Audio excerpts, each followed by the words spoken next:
Hi, and welcome to episode of Cinenation. My name is Brandon Sparks. And I'm Thomas Horton. And here at Cinenation, we like discussing genre and delving into genre history, the tropes of a genre, and we like spending kind of a whole month on a specific genre and kind of just discussing it and analyzing it and breaking it down. And for the month of June, we've been looking at theater movies. And our last episode, we kind of established the genre and established the basic tropes of it and the history of it. And for these next two episodes, we're going to be taking two films and looking at them and seeing how they hold up against the stuff we set up for the last episode. And so for this episode, we're talking about a more classic film. And the next episode, we're talking about contemporary film with Birdman.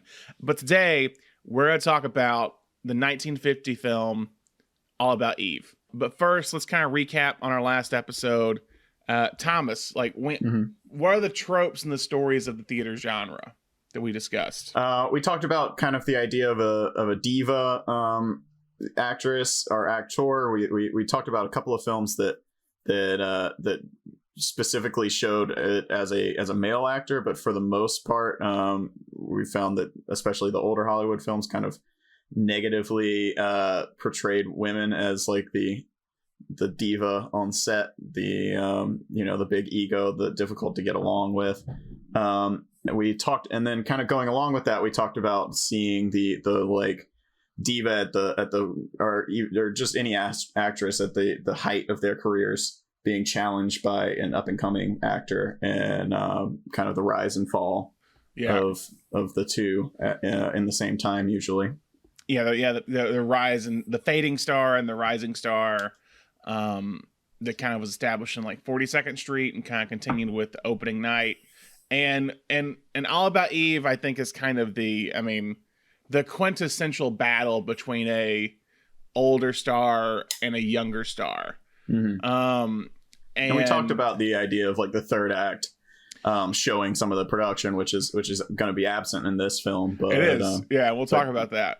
And then just like the idea of putting on a show and kind of the group of outcasts, which I think this kind of has a little bit of that, but not as much. This feels more like an elite version of that, if that makes sense. Mm-hmm. Because we're not really focusing on any of the lower characters in terms of theater. We're focusing more on like the actors, the writer, director, producer. But it is still very like insular. It's the whole movie takes place within this production with really like one outsider. As far as like the main characters go. Yeah, exactly. But it's kind of become it won a bunch of Oscars when it was released in 1950. And some argue it's one of the greatest movies of all time. We'll I guess kind of discuss that. But so what is All About Eve about? So it's about a very famous actress, Margot Channing, played by Bette Davis, who is introduced to a fan of hers named Eve by her best friend, who is also the wife of the playwright.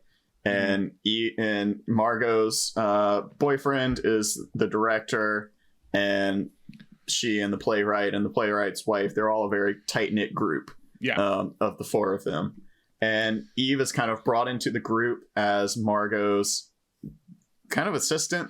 But she tells them this whole story about how she was widowed at a young age, and she's kind of at this turning point in her life. She's left home, and all she wants to do is follow Margot. Margot inspired her to make a change in her life, and becomes kind of works herself into this group. And as the movie goes on, we start to really question who Eve is and what Eve's motivations are, as she starts to kind of turn from this really wide-eyed innocent to someone that we start to realize is very calculated and scheming and very ambitious. To take Margot's career, if not to completely take Margot's identity. So if you haven't seen the movie, spoilers. This whole episode is about one movie, so we're gonna talk about some stuff. You can rent it on Amazon Prime, correct? Because that's what you had to do. I think it's available to rent on like all major platforms. And they just recently remastered it for Criterion, which surprisingly now on the Criterion channel. Don't know why. So Yeah, All About Eve, kind of the cast, you kind of brought in people. I think the one character we didn't talk about was Addison, who is a theater critic who is kind of the outside voice of the group, but is somewhat attached to the group. But you have Betty Davis as Margot Channing, and at that point before the film, when she got on the film, she was just coming out of a contract with Warner Brothers, been working for Warner Brothers for 17 years, and she kind of like thought her career was like over. This was essentially like the resurrection of her career. She took the role 2 weeks before filming is what happened. And we'll talk about that in alternate universe cast. But 2 weeks before filming, she takes the role, and this is essentially kind of establishes her as a freelance actress at this point. Anne Baxter, who plays Eve, was coming off a Oscar win in 1947 for The Razor's Edge, Best Supporting Actress. And she was, I think, 27 at the time of the filming, 27, 28. And then you have the big person is Joseph L. Mankiewicz, who was the writer-director. He was coming off an Oscar win for Best Director and Best Screenplay for A Letter to Three Wives, which was also a 20th Century Fox movie. And so All About Eve kind of came about from a short story that they optioned. But quickly, what are your quick initial thoughts about this movie? I loved it. It's really sharp, and like the dialogue is incredible just the entire time. It's just a bunch of people like cutting each other down constantly. So if that's the kind of thing you like, I think you'd absolutely enjoy this.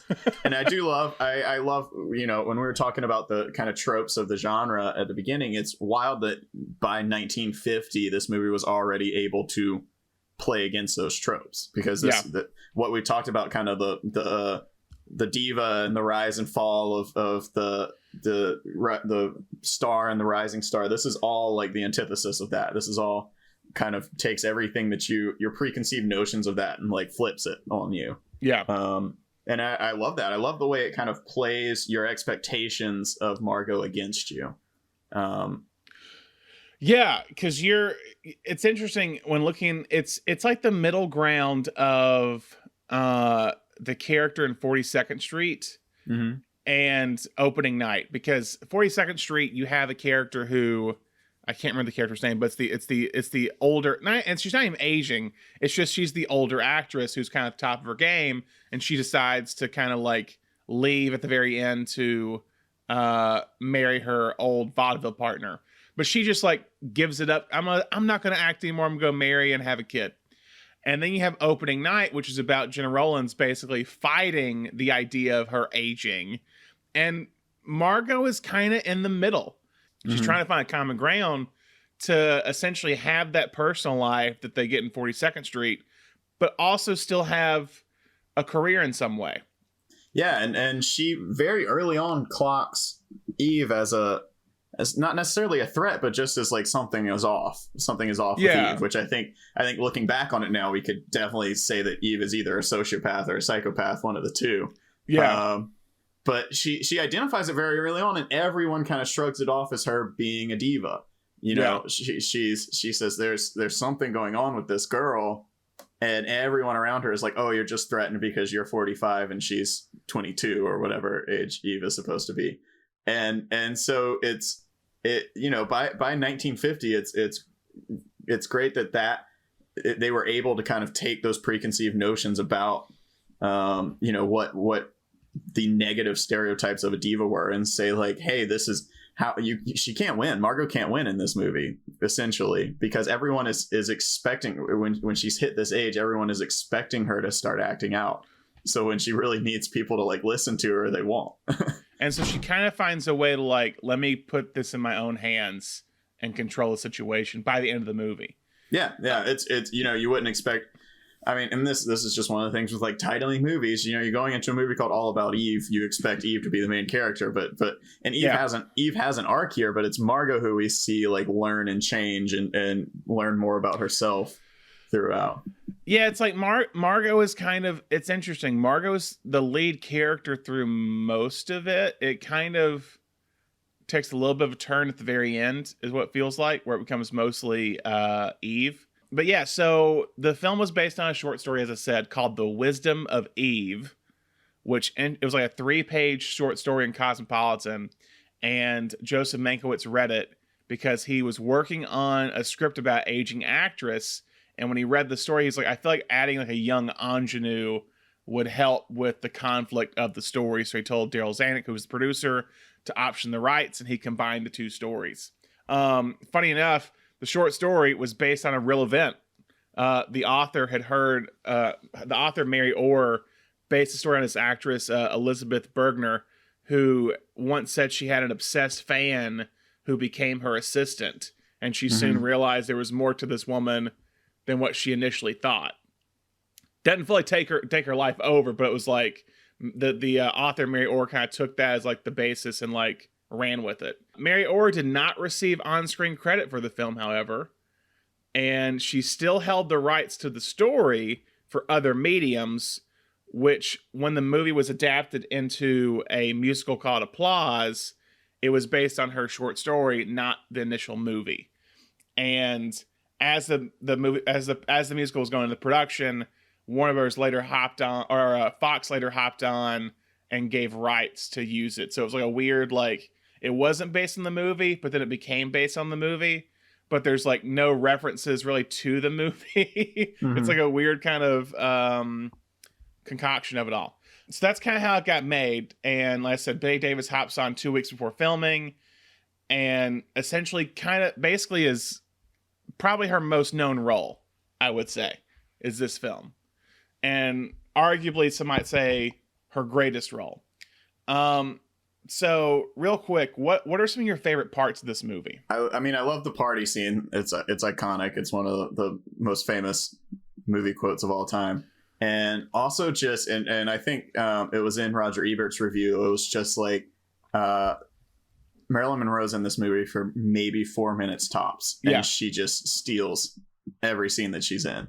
It's this was very early in her career, and it was just so obvious right then, what potential she had. Yeah.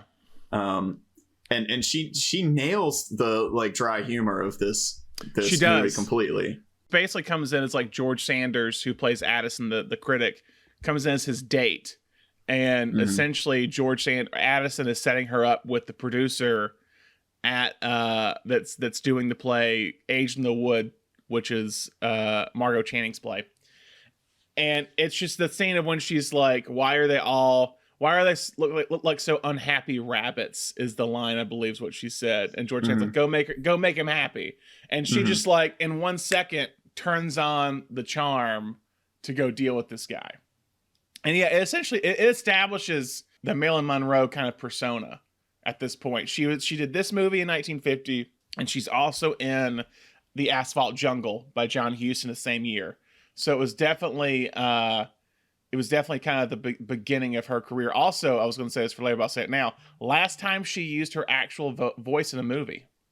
Because she kind of had like her like... I mean, it's still kind of that like breathy pinup voice that we're used to for her, but you could definitely hear it like evolving, like she's working on it. Another scene I really loved. I love Celeste Holm in this as Karen, the best friend, Margot's best friend, but she's also kind of like, she's the one who discovered Eve. So for a lot of the movie, she kind of considers herself Eve's champion. Yes. And I really love, she has two great scenes, one with Margot and one with Eve. The scene when she's in the car with Margot, and they kind of talk about what Margot wants out of her career, and kind of balancing being having a career with being a woman, but also just being like a human being, being famous, and also trying to be a person. And then she's fantastic. She's got a scene with Eve when so Eve has kind of spoken ill of Margot in the news, and everyone is like turned against her. But then she invites Karen up to like talk to her about it and apologize. And Karen goes in like, it's Celeste Holm is fantastic in this scene. Like she goes in ready to just shrug her off. And then you just see how manipulative Eve is. She completely wins her over again. And she's like, what was I thinking? This is just an innocent young girl. And then by the end of the scene, she realizes even more so how manipulative Eve is. and it all like comes back around, and her moment of like realization that like, wow, not only was I right about you being a snake, you were an evil genius. I think that's the scene where it really nails it home that Eve is a manipulative person. Like, there's kind of doubts beforehand, and maybe it's just this young girl playing actress, if that makes sense. And then that's the scene where like, oh wait, this was all planned out, and she will do whatever she can to be in the spotlight. One of my favorite scenes that you talked about was the car scene, and Margot and Karen are discussing the career, but also kind of discussing what it is to be a woman is the other interesting thing. When they're talking about the one common job that all women have is being a woman. And it's interesting looking about it in context of coming off World War II a few years before, when women were in the workforce, and then when the men came back home, it was like, okay, now go off and go back to being a woman of cooking and cleaning and taking care of the family. And Margot's kind of talking about this in that speech of like, that's the one thing we have in common is that a woman, and they talk about this, is like a woman should have a man. That's what makes a woman, is that a man is by her side and she is taking care of that man. And she's kind of conflicted, it feels like, of, is that what she really wants to do? It's like she wants it, but she doesn't want to give up the career she has. Like I said, she's trying to find that common ground of, can I marry a man, do my woman duties, but also have a career, which is what it feels like a lot of women at that time were probably facing coming after World War II, is that, hey, can I continue to work and not just go back to the kitchen? And that's weirdly kind of, it's very subtle, it feels like, but that's like the conversation that they're having in the car. And then the party scene is kind of just the big midpoint. I don't know if it's the midpoint, but it's the big set piece. Yeah, and it's when Margot really like, you've seen her kind of grow more like passive aggressive towards Eve, but it's when Margot really starts. She I think right before the party, she first like expresses herself to her concerns to Bill, her boyfriend, and he like shoots them down, and so then it just the hostility just like grows and grows and grows throughout the night. And I think Betty Davis is incredible in that scene. And then of course there's the line when before the party started, the guests are about to arrive, and is it Bill who says like, is your tantrum over? Are you done now? And I think Karen says it. Yeah, and she says, fasten your seatbelts, it's going to be a bumpy night, which is, I think AFI named it like one of the top 100 movie quotes of all time. When talking about this kind of fading star, and we're talking about how she's kind of the first one to accept it. And that's the conversation the kitchen goes, oh, I've turned 40 a few months ago. Oh, 40. It's like she's realizing in her industry, her career's over. Yeah, well, she's also, it's a unique take on that, the aging star as well. Not just, we've talked about it being a unique take on like the diva, but it's a unique take on the idea of the aging star too, because nobody is trying to age her out right now. No. Like, she's still actively being offered roles, and she still feels at the peak of her career. It's just that she's hitting a point in her career when she's starting to contemplate her own career. So it's never really that like 42nd Street kind of thing where it's like, I can't go on, this person has to go on. Yeah, this is the end of me. Like Margot never really has that moment. Her career's still doing fine by the end. It's really like up to her. Like, does she want her career to keep going at this point? Well, I think it's because that character's so intelligent that she's trying to stay ahead of the curve. Mm-hmm. Is that she doesn't want to be a 45, 50-year-old trying to play the ingenue roles. Right. She's trying to find a way to transition into, essentially a Meryl Streep type, if that makes sense, where she's playing aged roles, yes, but still complex and conflicted characters. It's like, this is the one thing in Hollywood at that point. I'm reading a little bit on Natalie Wood, like one of her biographies, and talking about how like when she was a young kid and she got older and she was starting to be in her teens, her mother kept trying to make her look like a young kid with pigtails and and just like she wasn't she's basically trying to play 8 years old, but she was 14 years old. And it was a weird, it was almost like depressing to see, and that she wasn't fitting in her own skin. And in comparison that with Margot, it feels like she's trying to stay ahead of that, of, I don't want to be, like I said, the older woman who was done playing young roles years ago. And she wants to stay in the conversation of being a great actress, and she's just trying to find the right time to switch. And I think the show that she's currently doing fits her age more, and the show that is coming up that the playwright is writing for her next is still one of those younger roles. And that's when I think she ends up deciding towards the end of like, hey, I'm going to stay doing this show for a bit, and you go cast someone else. Because she realizes it's like she's that one step away from the next play she does. The critics are saying she's too old to be playing these roles, and she's trying to stay ahead of that. But she's just very self-aware. And the comparison piece is Sunset Boulevard, which came out the same year. And you have the aging star that's aware of her situation, and then you have an aging star in Norma Desmond, Gloria Swanson, who's not aware of her situation. Any more favorite scenes besides those? I mean, there's a lot. Yeah. I mean, I think the other like really iconic scene is towards the end between Eve and Addison, when he like completely exposes her. George Sanders, I don't know how people have seen his movies, but George Sanders, a great character actor at the time. He's popped in a few films I love called Hangover Square, The Lodger. I think he was in The Black Swan, which was a pirate movie, not the Natalie Portman movie. But yeah, he just goes off. Yeah, it's this moment like you recognize that he sees that she's like hit this point where she's really starting to like her machinations are really starting to like get out of hand, and he's just like, you know what, I know all this about you, here we go. Like I was willing to let you go, but it's getting kind of crazy. Don't step to me. Here's everything that I know about you. I could ruin you. And it's seeing her lose her cool for the first time too. Yeah. Because she's just been so in character as this like wide-eyed innocent the whole time, and everything that she's done has been like according to plan. The only time we've really seen her plan drop for a second is when she tries to seduce Bill, and he shuts her down, and we very briefly see her like smash or like try and rip her wig, and then she gets interrupted. But we start to see her go out of control, and he just like brings it all out of her and just starts listing off all the lies that he knows about, and it's amazing. And he's been building it up since like the first performance, because he asked her when she's like when she's in the bathroom, like, oh, what was your husband's name again?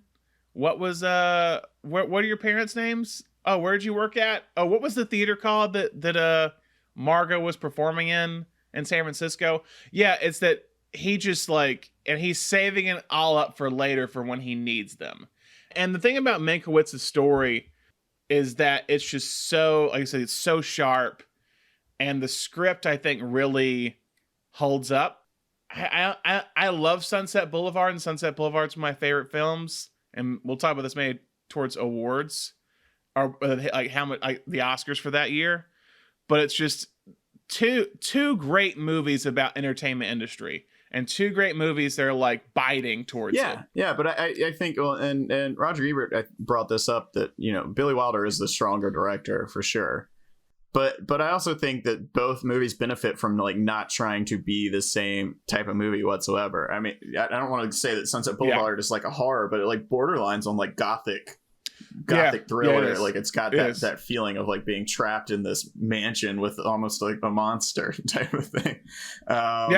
Whereas this one is much, I mean, it does have this kind of built-in like what is Eve capable of kind of thing, but they never really push it that far. But it's got the kind of, it's almost got the like biting dialogue of like a screwball comedy before it, but played much more for drama. Yeah. But it's just so sharp and fast dialogue, just constantly people like one-upping each other.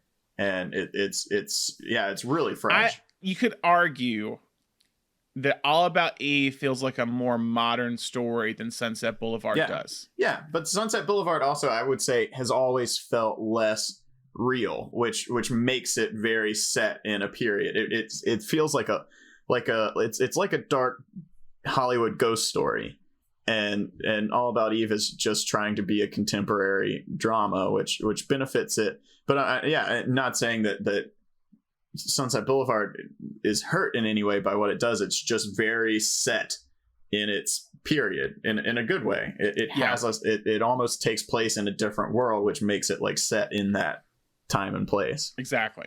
On set life real quick. The night before the first day of shooting, Bette Davis had a huge argument with her husband at the time, William Sherry. It was so bad she burst a blood vessel in her throat, which is why the character has a raspy voice. The first day she came in with it, Mankiewicz like, I like that, do that for the rest of the film. So that's why she has such a kind of a smoker's voice in a way. And she shot all of her scenes in 16 days. Really? Which is pretty quick for that time period. That's wild, yeah. And especially for the lead.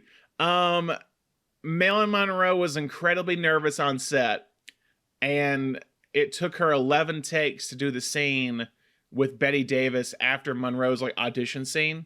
Monroe has a table or a reading with the producers of Age in the Wood, and she has a scene with Davis. And apparently Davis became so upset because Monroe didn't know her lines that she yelled at her. And because Monroe was so nervous, she ran off set and threw up. After filming, Bette Davis married Gary Merrill, who plays her boyfriend, Bill Sampson. He thought, and David, they were married for 10 years. They adopted a baby girl and named her Margot. Wow.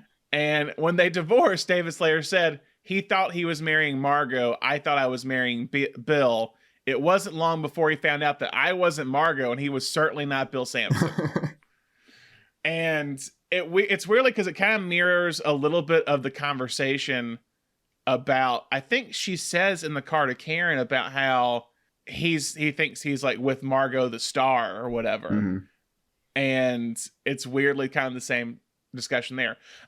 Bette Davis and Celeste Holm, who plays Karen, on-screen best friend, legitimately hated each other during filming and hated each other for the rest of their lives. Oh, no. Davis never spoke highly of her, said she was the worst person on set, and then Holm thought the same about Davis. Apparently, Celeste Holm said the first day she came in the filming, she said good morning, and Bette Davis goes, oh shit, someone with manners, and for some reason that just turned her off. It was weird. But however, Davis however got along with Ann Baxter, and they created a lifelong friendship, which is really the opposite of what happens in the movie. That's very Eve of her.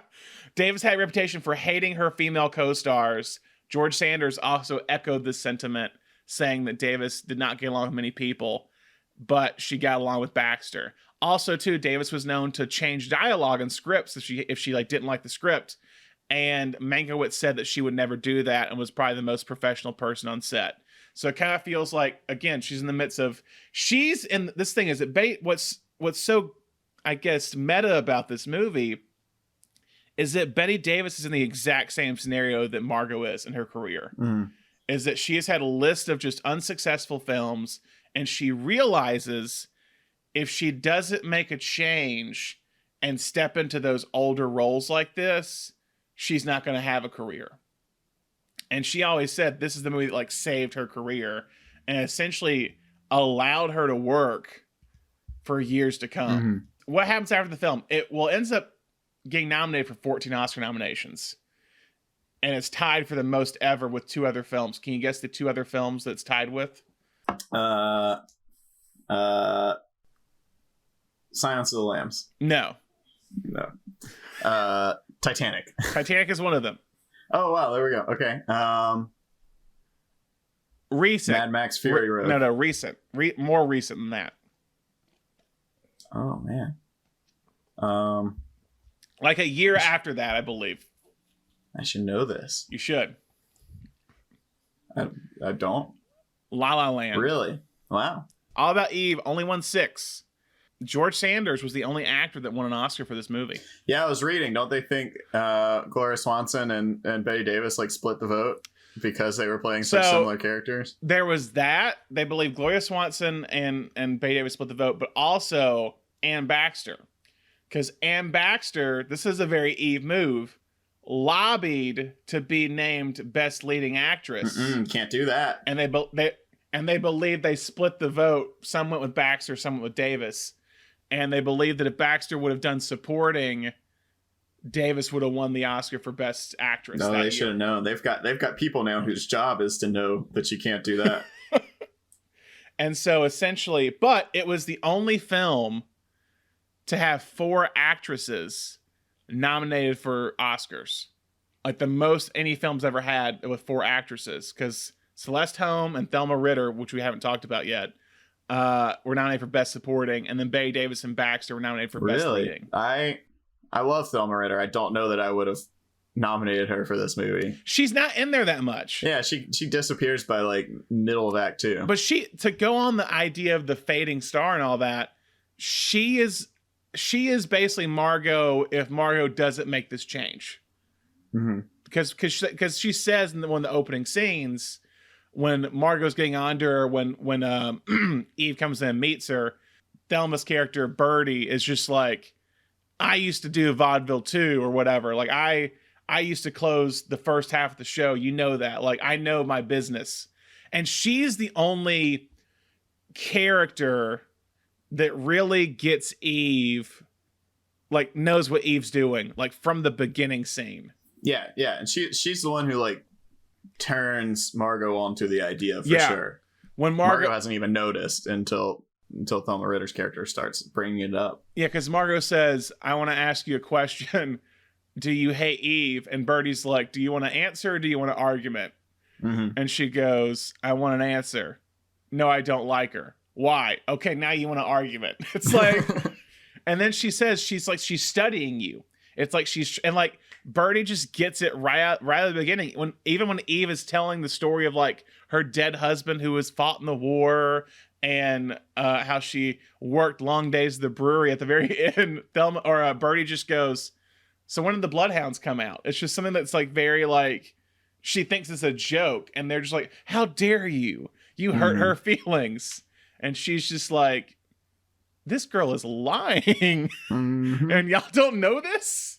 I don't know what her last scene was in the movie, but it feels like after the whole, like, do you want to answer an argument? That's kind of the last big time. Yeah, she's around during the party scene, but that feels like, I mean, it feels like her character exists to put that idea in her head, Margot's head, and then she's kind of gone after that. Exactly. But she was nominated still. She's great. Also, too, good for her. She ended up getting nominated 4 straight years in a row. Wow. 1950, 51, 52, and 53, all Best Supporting Actress after this movie. Did she get nominated for Rear Window? No, she did not. Weirdly, that's the year it stops, I think. Wow. Or the year after. She's great in that. She is. And that's probably maybe her most famous movie. I think so. I think so, in terms of just like longevity and how it gets seen nowadays. After the film was released, it was condemned by the National Fire Protection Association. Can you guess why? I thought Bette Davis smokes in bed. When she lit up that cigarette in bed, I was like, ooh, that won't fly these days. Disney would put up a thing on Disney Plus, so a warning. Yeah. Yeah, no, it's like she's barely awake too. She's like barely speaking, can't form full sentences, and then rolls over and lights up a cigarette. Yeah, that wasn't great. Because it showed characters smoking in bed, they believed this would encourage the public to smoke in bed, which would lead to more fires. Because there are numerous occurrences at this point in Hollywood where people would fall asleep smoking in bed and the house would burn down. Mm-hmm. Mm-hmm. And I think even in The Last Tycoon, that TV show, on Amazon, I think it's like Matt Bomer's wife's death was she smoked a cigarette and fell asleep in bed with it, and it burned down the house. I'll ask this because, I mean, we've talked about it a little bit with Sunset Boulevard. Also, it came out in 1950 was In a Lonely Place with Humphrey Bogart, where he's this kind of aging screenwriter. It feels like 1950 is the year like Hollywood became really meta. Like you have 3 movies the same year. Essentially, some people might argue that All About Eve, like the theater world, is kind of the surrogate for the film world at the time. But it feels like all of them are biting and kind of tackling or tearing down the industry, either dealing with ageism or kind of art versus money in a way. Even in All About Eve, there's this interesting dynamic between the theater world and Hollywood. And Hollywood is always kind of seen as like the moneymaker, and the theater's where the art is. Because Bill Sampson at the very beginning is going off to do a movie, and Eve kind of has this long speech, or it's like, why would you want to go to Hollywood when you can do theater? And that's where he has this kind of big speech of like, what is theater really? Which is also, I actually like that scene too, because he's just basically kind of like, theater could be anything, but for some reason people think like this is the real theater, like the elite of everything. But yeah, it's just interesting. I mean, what do you what do you think is making that happen at that point in 1950?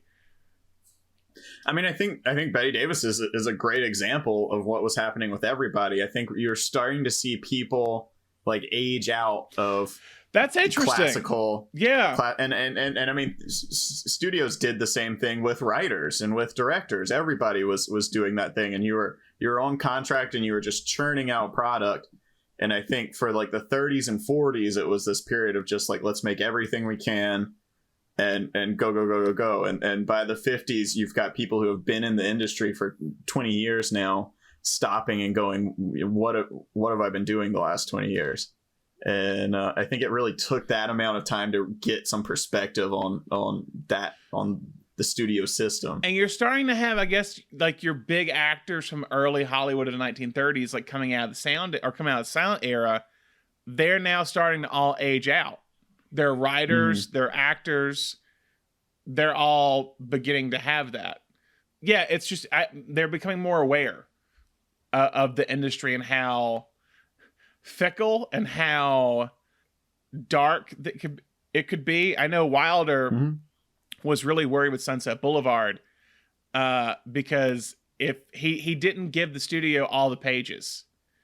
Because he didn't want them to know what movie he was making, because he feared they would not let him make Sunset Boulevard because it was so, for the time, biting and satirical of Hollywood as a industry and as a place and all that. Yeah, and I think you can also, I mean, you brought up In a Lonely Place, I think you can also credit like the noir movement with kind of opening up the studios to the idea that you could do a darker, more mature movie and it would do well. So, you know, we're acting like these movies are completely out of the studio system when they were still produced by studios. But I think it took the rise of the noir to make people see like, oh, people like dark and gritty. Audiences are getting to the point where they don't want 42nd Street or the Follies or that sort of thing. They don't want bright, sparkly, shiny Hollywood. And again, you're coming off of World War II, where like everyone's mindset is completely different. Yeah, but Sunset Boulevard and All About Eve both have bookends. They both start with the ending of the movie, basically.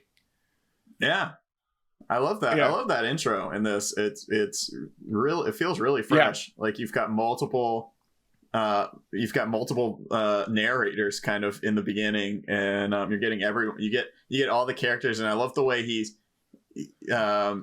What's his name? George Sanders. Addison. I love the way he's like, what you're seeing is in direct conflict with what he's saying. He's talking about how great Eve is and how much everyone loves Eve, and then you're panning around the table being introduced to the main characters, and they're all miserable. They're all just like, why am I here? And when everyone starts clapping for her, none of them do. Karen doesn't. Margot doesn't. The playwright just feels so awkward to be there. Bill Sampson's just trying to light up a cigarette and just like, why, get me the hell out of here. Like, no one wants to be there. And yeah, so, and also, again, with Sunset Boulevard, both opening narrating scenes are done by writers in some way. Screenwriter in Sunset Boulevard, and then a film critic in All About Eve. Weirdly, too, because both films handle narration perfectly. But I can tell you right now is that if you do both those narrations nowadays, they probably would not fly. Yeah. Because I know I don't know how you would do if you felt this way. When I would read scripts and I'd read narration, I'd be like, oh no, here we go. Because narration is so hard to pull off.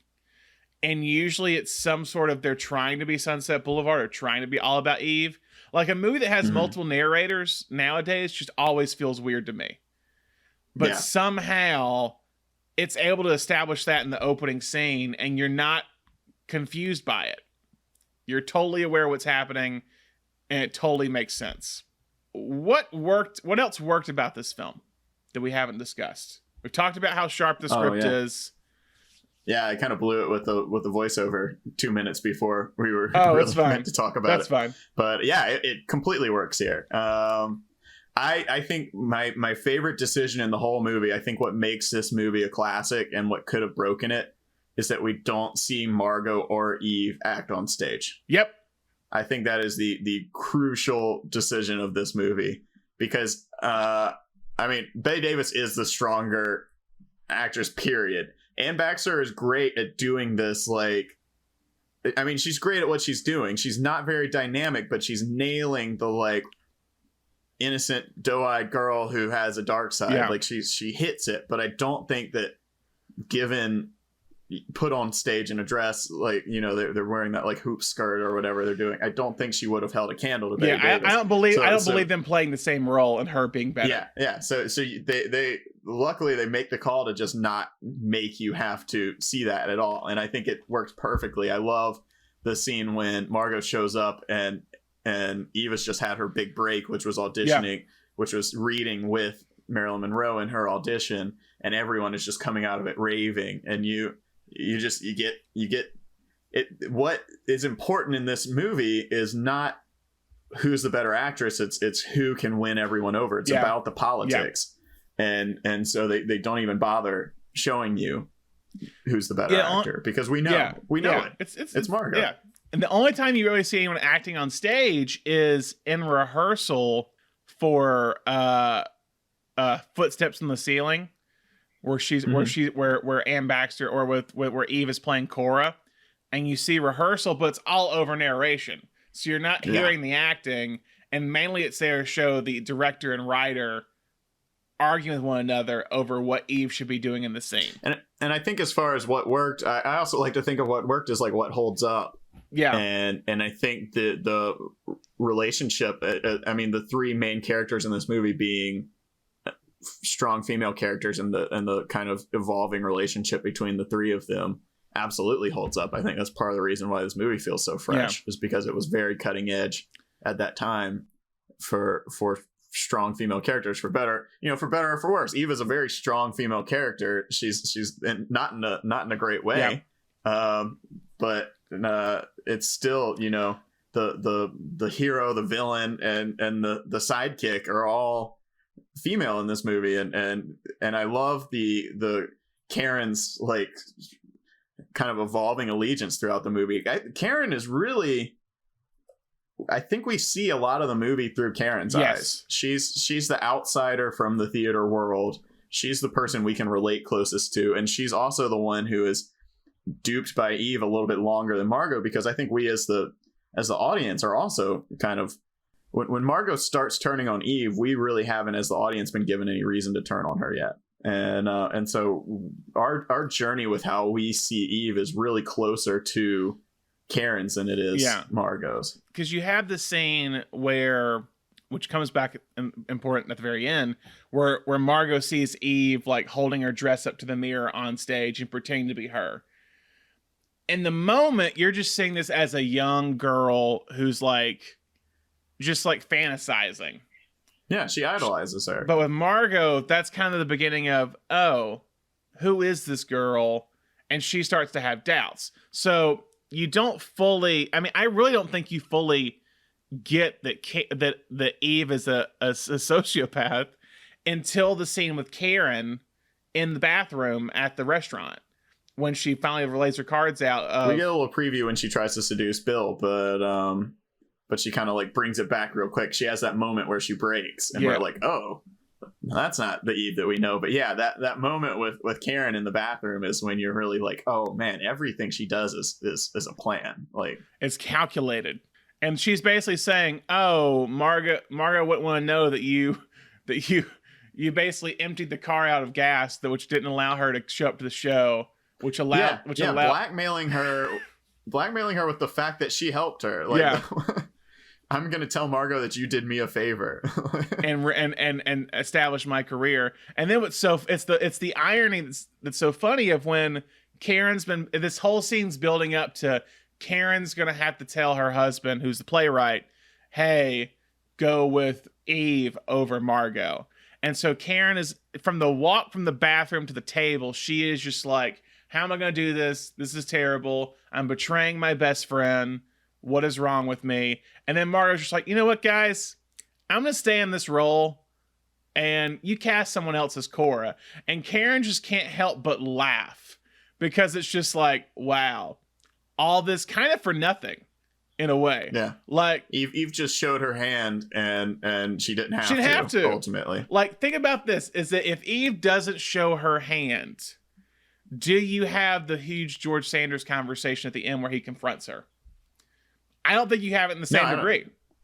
No, because I mean, he's got that great. I don't know. I don't have the lines memorized specifically, but when he says, you know, you can't fool me like you fooled those. I think he calls them kids. Yeah, something like that. Yeah, that group of kids that you hang out with, or something like that.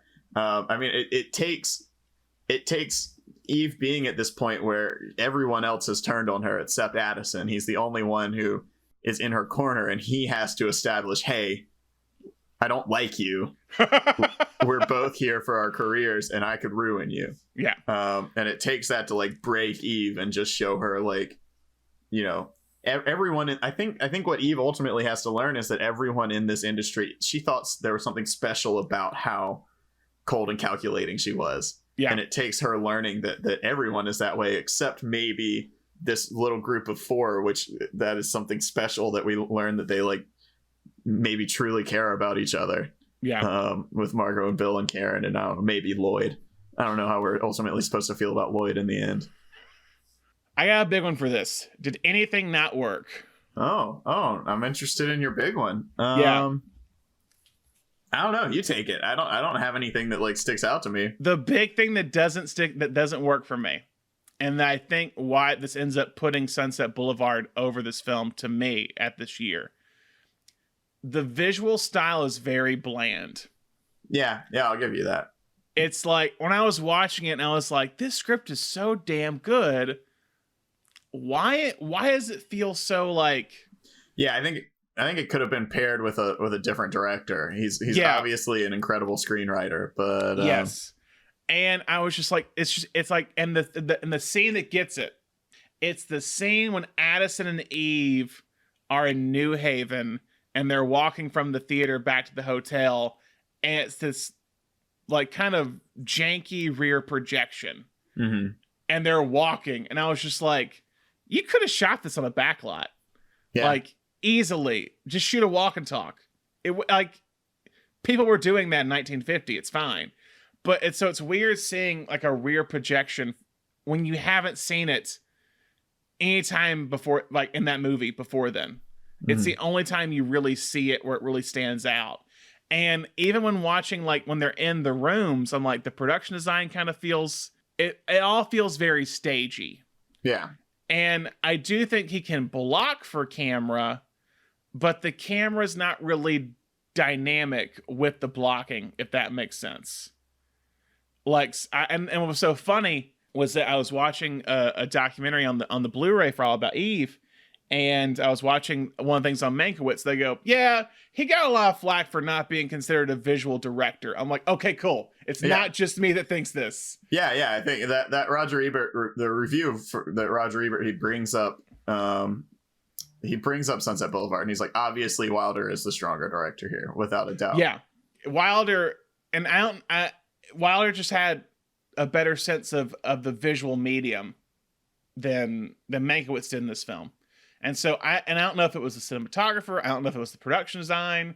Like everything that's what I feel like. If it was better visually, And All About Eve is still considered a classic today, and it's still talked about. I think All About Eve would be discussed even more so. Mm-hmm. If it just has a little bit better visual aesthetic, it'd be better. It would be talked about more to this day. That's my big one. Yeah, I back you there. Alternate universe cast. A lot of names. The big one, Claudette Colbert, was cast in the film as Margot, but she had to drop out due to a back injury she received during the filming of 3 Came Home, and that's why Davis was hired 2 weeks before filming. Uh-huh. Anne Baxter was cast as Eve because she looks more like Claudette Colbert. Okay. Yeah, that makes sense. And it was going to play with the fact that she's essentially trying to become Margot Channing. That's why they're going to look similar. Barbara Stanwyck was the favored choice by Daryl Zanuck to play Margot, but was not available. That would have worked well. I would have. That would have. Marlene Dietrich was considered at one point, but they did not cast her because she was too German, was the lines they said. I would not have been on board with that. Yeah.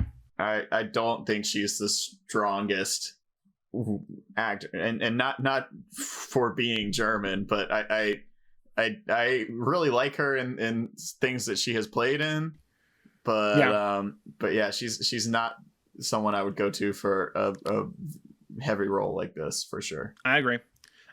2 other actresses considered for the film: Joan Crawford and Ingrid Bergman.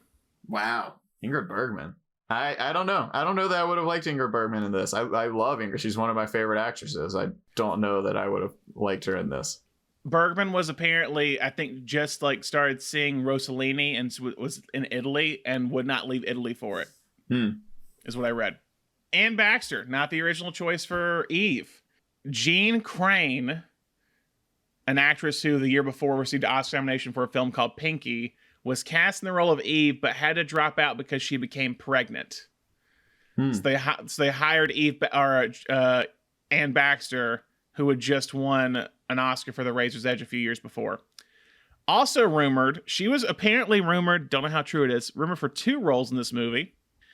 Nancy Davis, also known as Nancy Reagan, Ronald Reagan's wife, was rumored for Eve and rumored for Karen at one point. Maybe Karen. I could have seen her as Karen. And then weirdly, Ronald Reagan was considered for Bill. Nah. Ronald Reagan was never an actor I looked at and was like, oh, he could play a Broadway director. Yeah. John Garfield also talked about for that. For Addison, Jose Ferreira. Yeah, absolutely. Was rumor for that. For Marilyn Monroe's part, Zsa Zsa Gabor was considered, who was at that point married to George Sanders. Well, there you go. Also, this is the big one, Angela Lansbury. Oh, wow. For Marilyn Monroe's character. Only character that was like really the first choice, Thelma Ritter. Boom. The role was specifically written for her. Nailed it. Other interesting info, few things. Original title for the film, Best Performance. Producer Dale Zanuck cut the script down by 50 pages. Wow. Because he felt Mankiewicz lacked subtlety or provided excessive details in the script. Excellent cuts, I gotta say. Very much so. Yeah. And the movie is still like 2 hours and 15 minutes. Yeah. If that 50 extra pages were in there, Jesus. Yeah, but I love what subtext is in here. So to learn that that's made by edits is pretty fascinating. The story was turned into a musical called Applause, which is what we talked about earlier. Originally starred Lauren Bacall as Margot, was later replaced by Anne Baxter, making the full transition of Eve becoming Margot. Film was later adapted into a play that came out, I think last year is what it was, with Lily James as Eve, Jane Anderson as Margot. The Sarah Siddons Award, I don't know if I pronounce that name right, Sarah Siddons Award, the fictitious award that Mankiewicz made up for the film at the beginning of the movie. In 1952, a small group of theatergoers began giving that award out in Chicago, and they still do it to this day. They give it out to like an actor who has performed in the Chicago area for the year. Betty Davis has won it. And I think Anne Baxter has won it. Yeah. Last one I saw was 2018. That's it on other info. Story questions. Okay.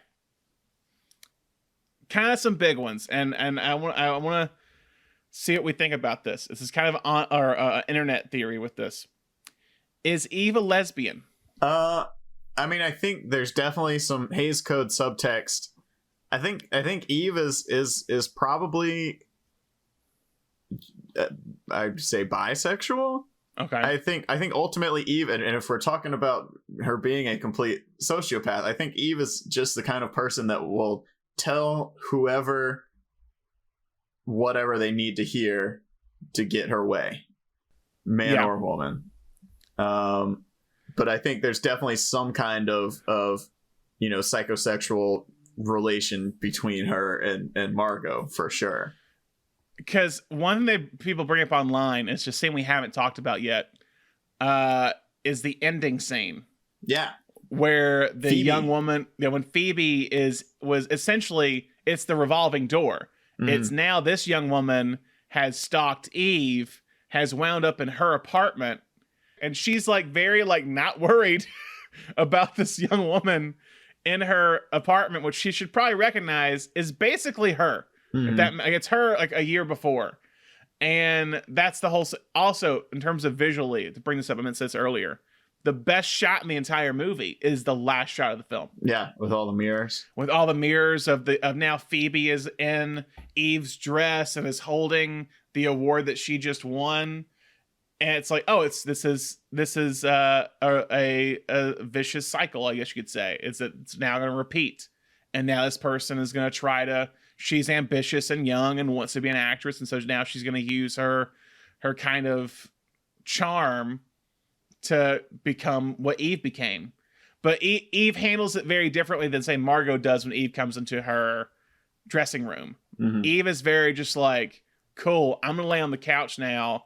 Oh, that train's going to take a while. Just stay here for the night. Anyway, and the next question, is Addison gay? I think that's definitely more closely hinted at. Yes. Throughout. Which, I mean, might have been, I don't know the social context enough, but maybe that's just like a theater critic stereotype or what, because I was picking up on and he wasn't necessarily a theater critic, but I was picking up on very similar energy from Burt Lancaster's character in Sweet Smell of Success.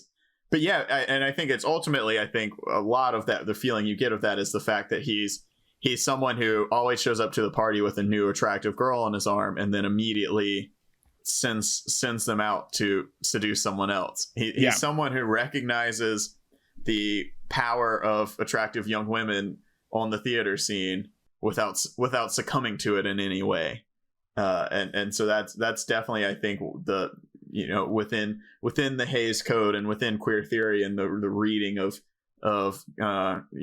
queer messages within Hays Code, I think that's definitely a very often used device in depicting kind of queer characters as men who are able to manipulate women and not be manipulated by them at all, because that was fairly rare in movies at that time. So yeah, I think that's definitely much more closely hinted at than the Eve one, for sure. And it's kind of some people consider it kind of like an early version of queer cinema because of that, and also some people kind of use kind of the campiness to the movie, like especially just Bette Davis, so kind of brash and bold and honest is what's kind of considered using that kind of idea as well. Sanders plays it like I'm not gonna be fooled by a woman. Like it's just very like, and he's never using anything for a sexual advance in some way. Like even the whole scene, like if you put the scene when he confronts Eve about who she is and the blackmail, you can flip that and it becomes the whole blackmail for sex thing. And it becomes a more modern story. And it becomes like a Harvey Weinstein type thing, but instead he's using it as a way to benefit his career. Yeah. Not about a sexual encounter. Yeah. And I mean, and it, it's unfortunate to say, but I think in this depiction in the 1950s depictions of the film industry or of the Broadway industry, if you have a man who's not sleeping with the star of his show, then the message being sent out was that they were queer in some way. But I mean, if you look at Bill as the director of the show sleeping with his star, and Lloyd's married, I mean that's the idea of the confirmed bachelor. I think it's definitely the message being sent about Addison. Yeah. And Lloyd and Karen sleeping in separate beds. Oh yeah, can't show that. On to the awards. The Beatrice Straight Award, an actress or an actor with limited scenes but still kills it. I mean, I think we got to give it to Thelma Ritter, right? She got an Oscar nomination out of being in like less than half of the movie. Yeah, I mean, you could throw in Marilyn Monroe if you want to. Yeah, I might actually give it to Marilyn Monroe. See, I'll go with Thelma Ritter because I think she gets it. But I mean, Monroe has even more concentrated screen time, and you're just like, I mean, you can easily imagine being a film exec sitting down and watching that movie and going, yes, that's who get her on the phone right now. Yeah, when she drops off her coat when she's at the party and like reveals this like kind of hourglass figure in this like sleek white dress, and she just like again turns it on where she just like brings up her shoulders and then just like sachets to this dude.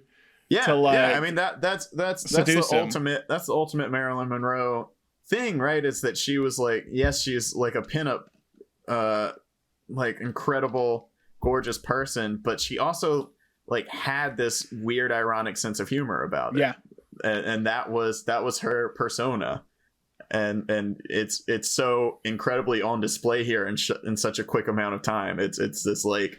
Okay. Self-knowing like wink and nod at what kind of character she's playing. You're swaying me. You're swaying me.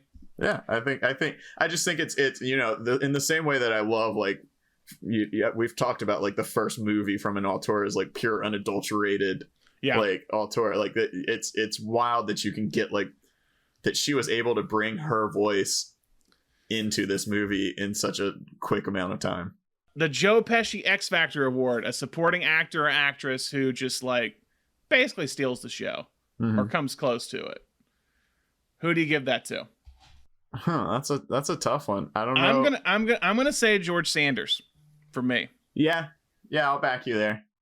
Yeah, I just think the scene with Eve is the big one where I'm like, cool, this dude just like has been he's also been plotting the entire time. Yeah, he's the only male character that can hold his own in any way with the female characters in this movie. I think it's like a kind of a 4-pronged story where you have it's Karen, it's Margot, it's Addison, and it's Eve. Those are your 4 people, and you're seeing Eve's story through the eyes of Addison, Karen, and Margot. So I'll go with George Sanders. The Gene Hackman MVP, a person involved in the production that basically carries the movie through. It's got to be Bette Davis. Yep. It's got to be. I agree. I mean, not much you can say. She's amazing in this movie. Just damn good. Delivers so many great barbs. Like she just can deliver that sharp dialogue so well in this movie. Final questions. We'll start with this one. If it was remade today, who do you cast? All right, I got the main 4. You ready? Okay, I'm ready. Who do you want to hear first? You tell me. I've got them planned out already. Who do you want? Which 4 do you have? Or you have Karen. Who we just talked about the main. Yeah. Go with Karen first.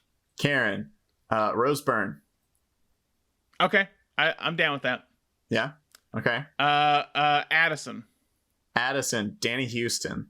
Danny Houston would kill this role. Okay. I can see that. I've been Team Danny Houston for years. He's one of my favorite like modern character actors. I can see Danny Houston in that role. Okay. Eve, Laura Harrier, Spider-Man, Black Klansman, Hollywood. Okay. I don't know. I think she's got that. In Spider-Man, they really had her play up the like teen, like, oh, I don't know what's going on kind of thing, which like lent itself to the storyline of Michael Keaton. And then the next thing I saw her in was Black Klansman, where she was playing a Black Panther, and I was like, oh, okay, all right, let's go. And I think she can kind of nail that duality. And she's someone who looks, I mean, I think she's like 29, maybe 30, but in Spider-Man, they had her playing a 16-year-old at like 25. So I think it lends itself to the character of Eve to just kind of look at her and be like, are you 18 or 28? I have no idea. Okay. Yeah, I'd be really excited to see her in this role. I buy that. Margot. All right. There's honestly, I sat and thought about this one for a while, and there was one person that I have one person, so you go ahead. Cate Blanchett. Let me tell you what mine was. Yeah. Kate Winslet. Oh, nah, dude. You gotta go Blanchett. I see Blanchett in this. Yeah. I think Blanchett is a little bit more acidic, you know? I agree. I agree with that. Like she's sarcastic and she can be. She's like I don't know. She's just like she's hurting people's feelings and she enjoys it. Like that is. She can 100% do that. I love when she does that. Okay. I like that. Okay. I'll stick with these. Does this film fit with any other genre? I don't know. I think this one is like out and out a theater movie. Like you can't. Yeah. The only other thing you could it's a showbiz movie. The only other thing you could place it in is like you could make this filmmaking and it would kind of work. But like everything within the like soul of this movie is about showbiz. Yeah. So I think it is one that, you know, of all the ones we've talked about, I think is one that is like essentially theater. Yeah. I mean, straight drama is the only thing I think you could say. But yeah, I think it's theater. How does this film fit in the theater genre? Oh, well, there we go. We just covered some of that. But yeah, I mean, it's funny that we were talking about in the last episode, we talked about all these movies that approach theater in a different way, but ultimately give you like the show at the end. Yeah. And this is one that is not concerned about the show. It is concerned completely about the off-stage politics. 100%. Yeah. But I think this is probably one of the best movies out there to summarize those politics. It captures the whole fading star, diva, rising star aspect of it, but turns it a little bit on its head. And it knows exactly what expectations you're bringing into it, and it plays with them. I mean, you're coming off after a few movies of A Star Is Born. You're expecting just her to be discovered, and that happens. She's just discovered, and she's good friends with Margot, and for some reason Margot's career takes a downward spiral, but Eve's goes up. Instead, it's like, no. I'm trying to take this person down so I can have their spots. And this person's like, I know people are coming for me. I'm not ready to go yet, so I'm gonna figure this out. Like, it's very much like, as we've said, it plays with your expectations, like you just said, of what you're expecting from these tropes. And it does it in a new way. It doesn't have the Act 3 put on a show, sadly. But I mean, I don't know how you would do that.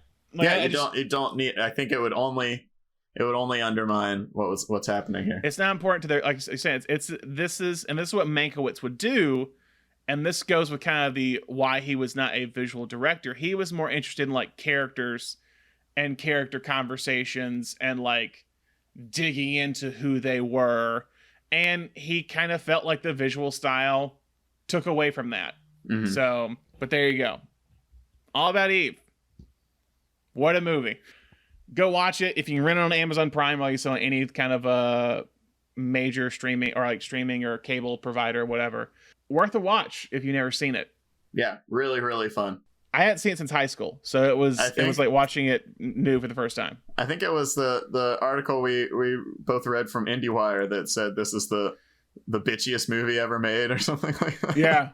Yeah. It's a lot of fun. That's all we have for you today. Make sure you like and subscribe to us on Apple Podcasts, Spotify, now on Stitcher. Like us on Facebook, Twitter, Instagram, and Medium. Yeah, we have 2 more episodes coming up. Our next episode, we're going to be delving into Birdman. and seeing how it kind of relates to All About Eve. I haven't revisited Birdman since I saw it in theaters. I haven't either. I think, and we saw it together, if I'm not mistaken. Yep. So yeah, it's been a while. It's now I can really kind of can say what was better, Birdman or Boyhood. We'll find out next week. Thomas, thank you so much for coming on as always. Yeah, absolutely. And guys, thank you so much for listening. We hope you listen to more episodes soon. Bye.